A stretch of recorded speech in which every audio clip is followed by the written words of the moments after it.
People are coming, but those people are not the qualified standards that we need. It's not an invasion, even though it has been labeled so. If I understand you correctly, you are suggesting we should import more non-European immigrants. No, I would never use the word import. Vergiss, was du über politische Debatten weißt. Zur Europawahl 2024 wagen wir etwas Neues. Wählerinnen und Wähler stehen im Zentrum der Diskussion und PolitikerInnen stellen Fragen zu den großen Themen unserer Zeit, wie Migration. I'm Giulia. I do think that the EU is failing migrants right now. We are not supporting them as people. We are seeing them as a threat. My name is Lucas Honemann. The EU is not failing in regards to migration at the moment. I think the EU knows that we have enough migrants that we need to integrate in our society. Ja oder nein? Sind die EU-Mitgliedstaaten durch Geflüchtete überlastet?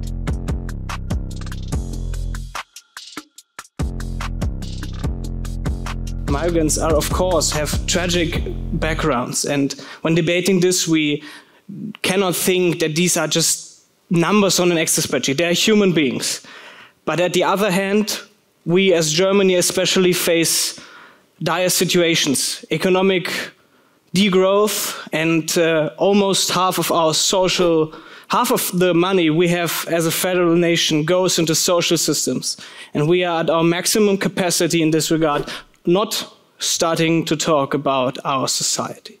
I think that if you look at migration dynamics and trends, you find out that at least 80% of the people who flee or move from their context of origin remain in neighboring contexts.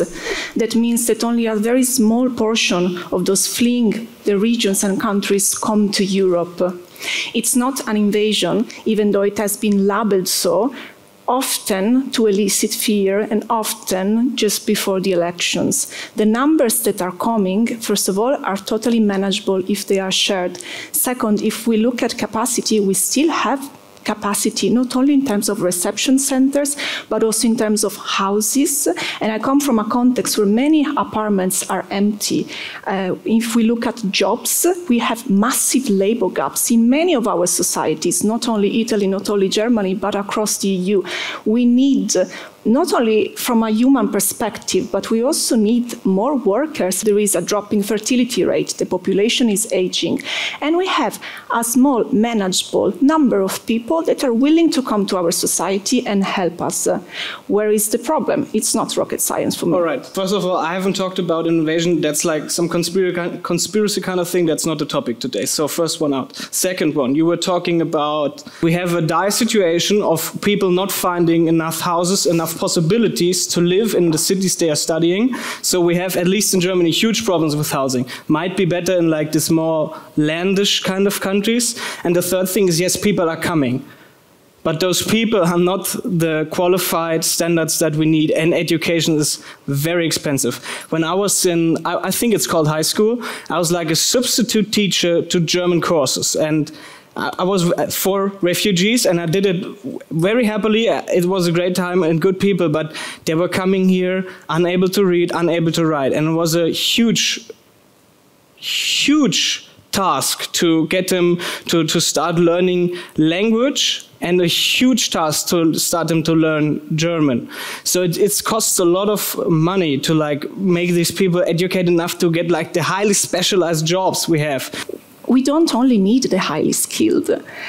Many of our labor gaps are in small to medium companies, or all the jobs that the youth in Europe doesn't want to do anymore, because the conditions are very taxing and people want to do other jobs. We also need that workforce, the workforce in the fields, the workforce for the care of the elderly, the nurses often, we already take them from other contexts.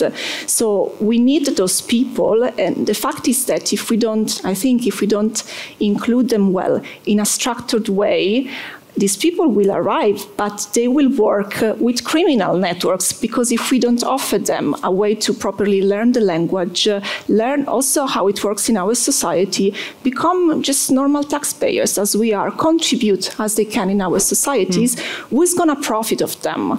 For us, it's the mafia, which is already doing that. During the last few years, we have seen migration also as a tool in the war. At the moment, for example, Russian-Finnish border is completely closed. There is permanent pressure on the Lithuanian, Latvian and Polish borders with Russia and Belarus, because Russia, together with Belarus, they are using migrants as hybrid war tool. And this is, I would say, completely different situation comparing with so-called natural immigration. So what would be your comment? I think we have to be careful. We are not talking about something that are used as tools. We are talking about people.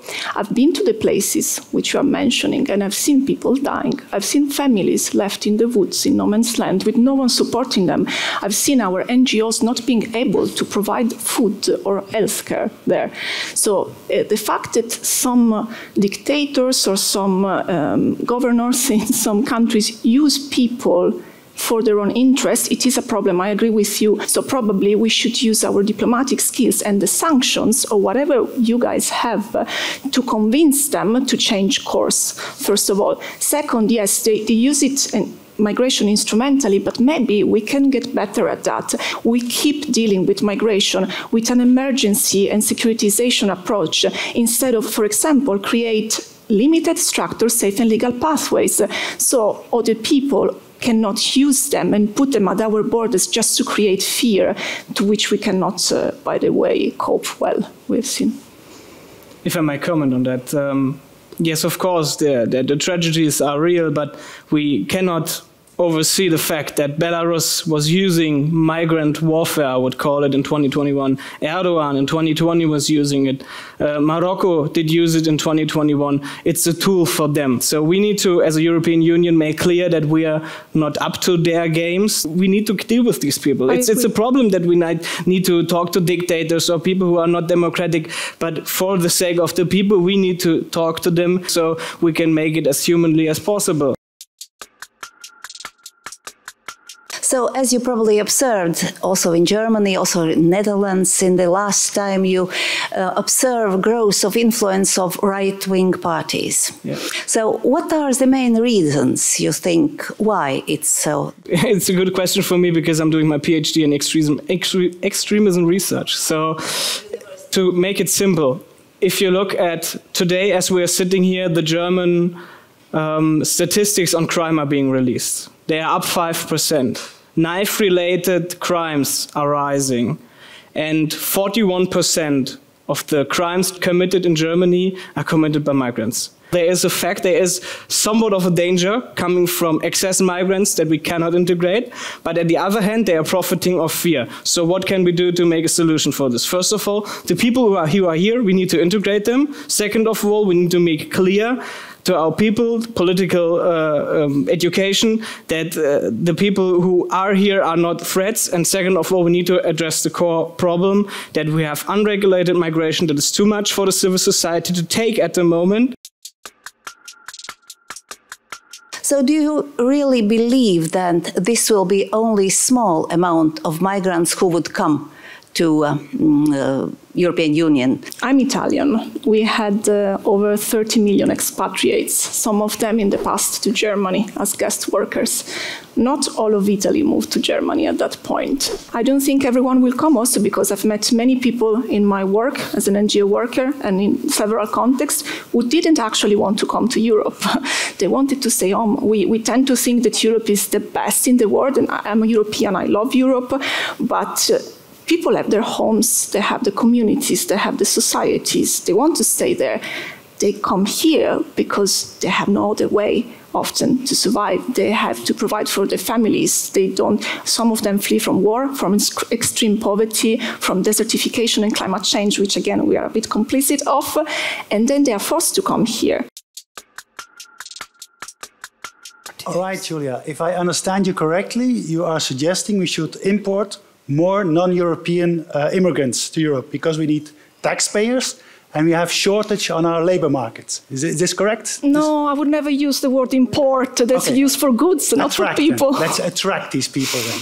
Now, I just have, I want to go into the detail of this. So if we are talking about a highly skilled labor, aren't these people necessary in their countries of origin to develop these countries?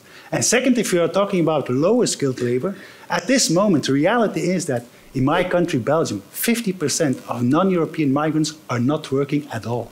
And why is that, you think?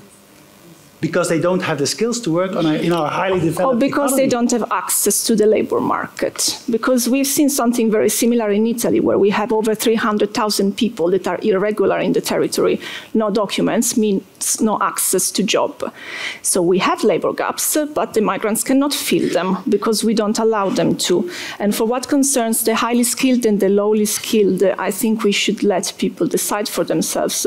I think all of us here, we have been migrants at some point, or we had some ancestors that moved because they wanted to move for love, for family, for work, for study. So I wouldn't put a cap. I would just create, or like ask politicians to create, it's not my job, safe and legal pathways and also agreements. We had a lot of history also in Europe. I mentioned before the guest workers from Italy to Germany. It's not the first time we deal with migration.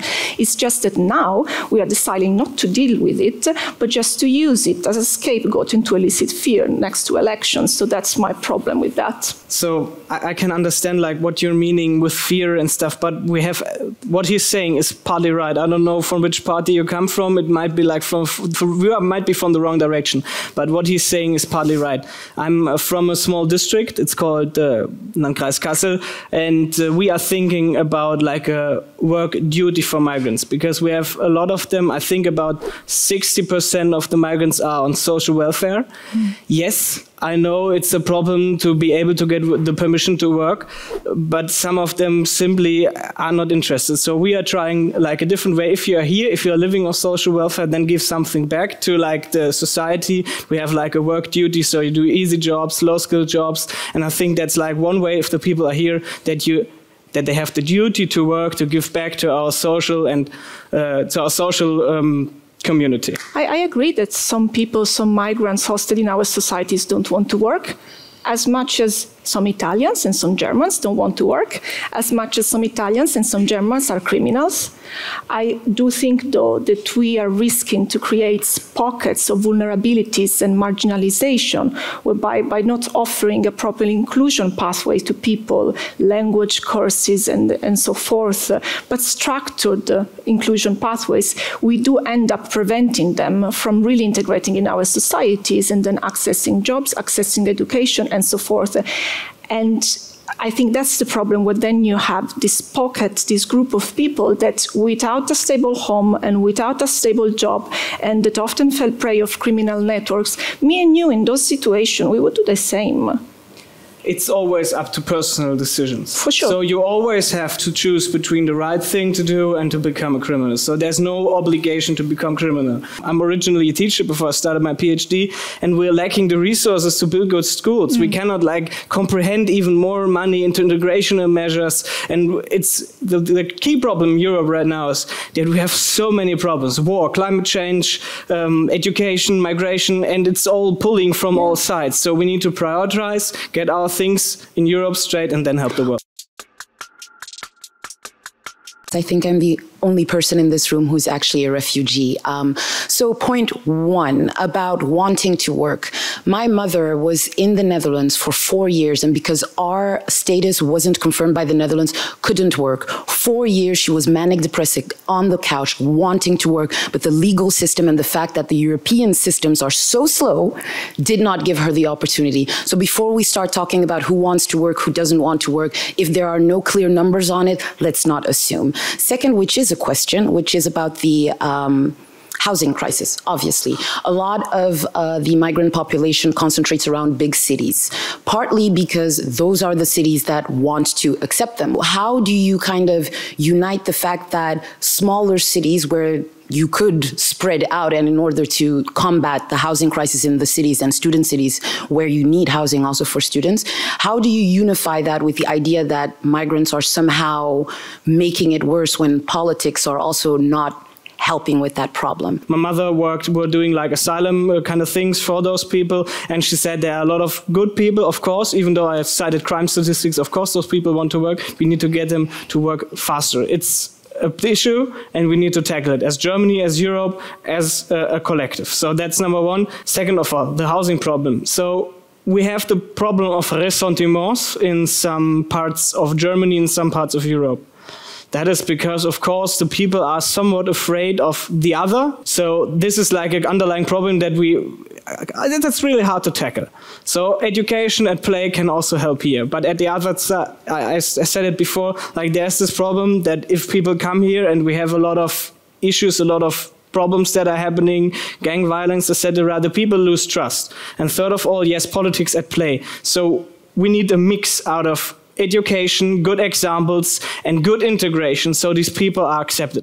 I think it's a matter of investment. So how do we do that? How do we manage that if we don't have money? Yes, and we will have less and less money going forward because we will have less and less taxpayers.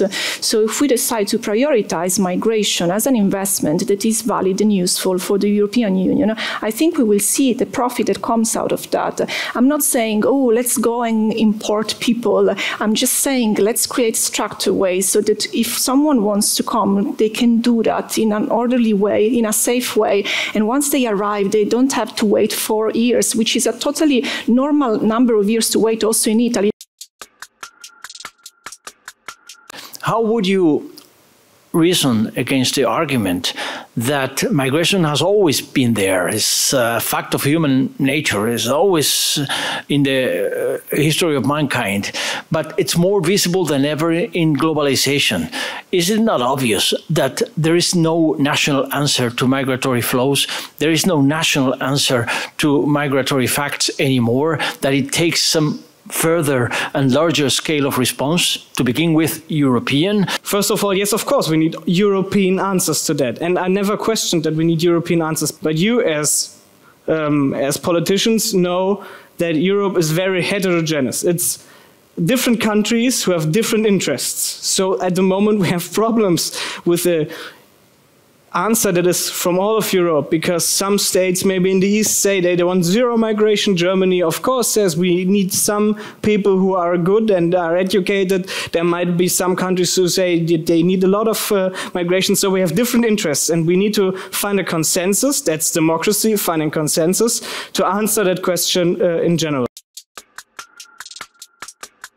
It's good that we agree that we need probably different answers for different countries because the situation is different in the countries. So would you agree with me that we need a tool, a mechanism that allows people from third countries that seek for a job in Europe to apply to European jobs where we have shortages? Yes, I think we need a variegated tools, a variegated toolbox. I do think we cannot put a quota on refugees because of the nature of asylum. People who come fleeing from war to our doors, we have international obligations and we have to help them, we have to host them and support them. But I do think we need to have tools to manage migration and to offer jobs. So it's not only the authorities that have to fund that. Many companies in the private sector, they want to finance these instruments because they need desperately people to work for them. And then people can travel safely and not on a dinghy, but on a flight. And then when they arrive, they have a job which is meant for them. Yes, we need a mechanism. There's no right to migrate, but we have a right for asylum. So yes, we should prioritize those who are in need. This mechanism needs to have some sort of selection for asylum seekers, but at the same time have an eye on their qualifications. What we're discussing at European level is, of course, also talent pool, talent partnerships, but that includes any kind of, whatever kind of cooperation with third countries. Mm-hmm. Maybe you can give a short comment also on what would be the criteria, because we cannot cooperate or ask for cooperation and then at the same time dismiss cooperation if we don't like the result. We have seen in the past, at least from my point of view, from Italy striking deals with Libya, with Tunisia, now with Albania, there's something coming with Egypt. We have seen taxpayers' money going to fund directly some armies or unofficial detention centers, and this is a fact where people have been tortured and abused in any way. So the taxes I pay went there. And I don't know how we can sleep at night, but we try. I think something like that should not happen. I think we shouldn't strike deals with non-democratic countries, first of all. And I know it's a bit blurred what is democratic, what is not. But where we have instances of countries perpetrating abuses, discriminalization, violence, like we've seen also recently with Tunisia when the deal was made with Tunisia, and the type of roundup we had there where migrants were literally picked from the cities and abandoned in the desert, and we've seen people, women and kids dying there because of that, and also because of our policies and also because of our deal. I think that should not happen. Then, of course, if we exclude that, then we have another pool of countries we can cooperate with. There are many cooperation agreements already ongoing for other issues, so I'm sure we can find a solution also there for the migration schemes. China is doing some bad things, we will cooperate with them. And so I would say we should cooperate with these states, even though it hurts a bit, but we'll cooperate with also other wrong states as well. So we need to put that on the same level and don't try to get with different standards. Second question, we've discussed a lot about, of course, also of integration. Maybe you can elaborate a bit more on what would your perspective be on what should the European level do? What need the member states need to do? What should the local level do? For what concerns what should the different levels do? I'm not a politician. I don't know. I do think, though, that we should deal with it as Europe and not as individual countries, because if we take the individual path, we don't go anywhere. We've seen also what's happening now, what has happened with the UK. The UK left the EU not only because of migration, because of many, many reasons, but they also had an issue with migration. And now that they are outside, has that been solved? Have they solved the migration issue? It's still there. So the only difference now is that the UK is alone. We don't want to be alone. We want to be together, everyone contributing with how they can.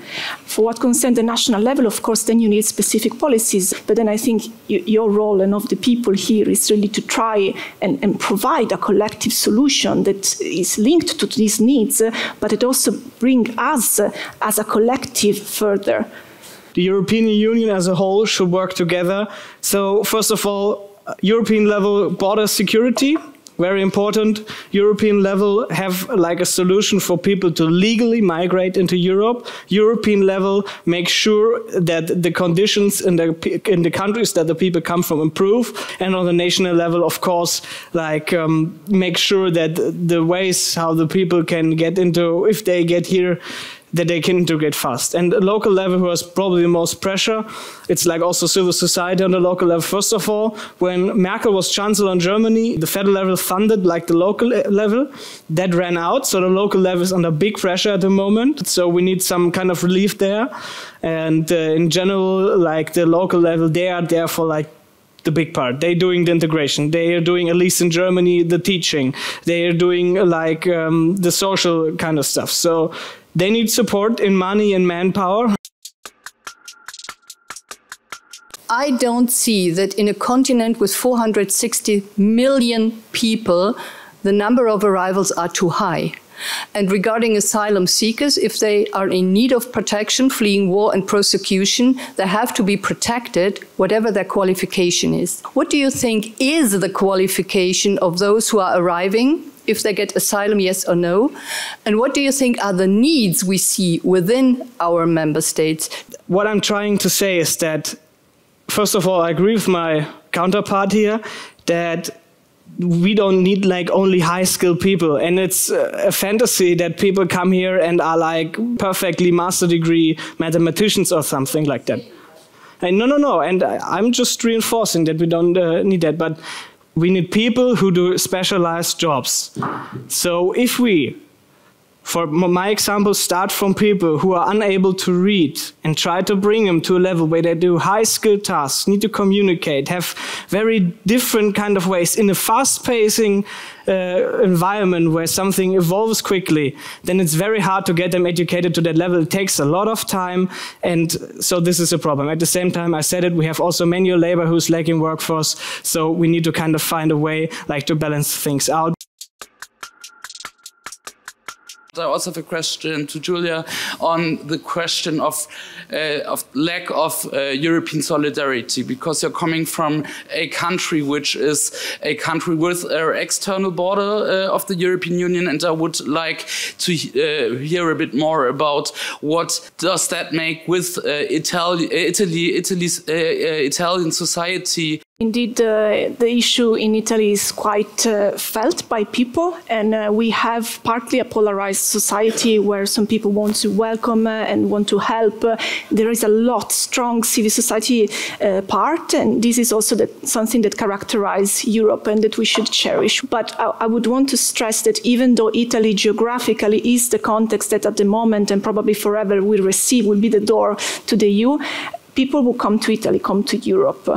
People who manage to enter Italy either from the Central Mediterranean route or the Western Balkan route, they have crossed much worse borders than Italy, France, Italy, Austria, Italy, Switzerland. So Italy is shouldering a lot for what concerns the first entry, but the people will be an European issue, and this is another reason why we should look at migration together. Thank you for this debate, for this remarkable debate, because you are talking about things calmly. We are all involved in asylum and migration issues, and we never have such discussions. So, does it happen for you individually, Giulia and Lukáš, to be able to discuss with people having other opinions than yours, of course, but discuss it calmly, if possible, with facts? I think it's a brilliant question, also because personally I tend to surround myself with people that more or less think like me. Probably we all do. So when I was called to do this, I found it super interesting to hear another perspective, because to me what I'm saying is not rocket science. It's not that I'm so brilliant, it's just the facts and the reality around us. So I was very interested to hear someone else coming from another European context and having a different experience from me with in this case, his own ideas and the type of arguments put there. We want to find a way forward. I'm not trying to establish myself over you or the opposite. We are trying to find some solutions like Europeans. Let me tell a short story of being a teacher. When I was learning to be a teacher in Germany, studying it, I was in a class and I was discussing politics with them, and one pupil said, I don't need to discuss it. I've already made up my mind. I watched a TikTok of someone of the AfD, of the Alternative for Germany, and he pretty much said, sei schlau, wähl blau, be smart, vote blue. And key problem number one is that a lot of people don't get into discussions. Second problem is that sometimes, especially at German universities, as a student's representative, there is no reasonable debate. We in Germany have a huge wave of issues where people try to storm discussions. So the space for open discussion is, at least at universities, getting smaller. Third point is I know it's easy to say that, but we need political education more than ever. The problem is that it's easier to use fear than reasonable arguments. So this is a problem why a lot of people are not reached and sometimes not convinced of democracy. It was very interesting, particularly because it was a lively debate between two human beings interested about the EU affairs, expressing opposed views with respect. I actually loved the format. It's nice to get the opportunity to listen to citizens and to see how they think about these different issues. But what I appreciated most is just having a calm debate about migration. This almost never happens. It is aggressive. It's dehumanizing. It makes people feel very uncomfortable. And I feel within this format, we actually got to hear the fears people have around migration, but also the solutions. I think this was an interesting debate of a difficult topic that we experience it across the EU. We talk about migrants often as some people that need help and whether we should help them or not. But the reality of our daily lives, and the question I asked for them, is every single time we enter a car that we order from our phone, a bus, or we buy something in the supermarket, or we go to a medical center, The people there often are migrants. They are here because they want to be here and we need them to be here. It's also for our own help. In a sense, they are helping us. I believe actually that we should revisit what it means to be a refugee. As the world is burning, as so many places in the world become inhabitable, we should be at least open to give people protection that come from places that are unlivable. It takes a European added value when it comes to migration and asylum, which is the most divisive issue in the European agenda, but it takes a lot of European energy and the European scale of response is absolutely essential. Take it seriously, particularly the younger generation, because Europe belongs to you and you belong to the European Union.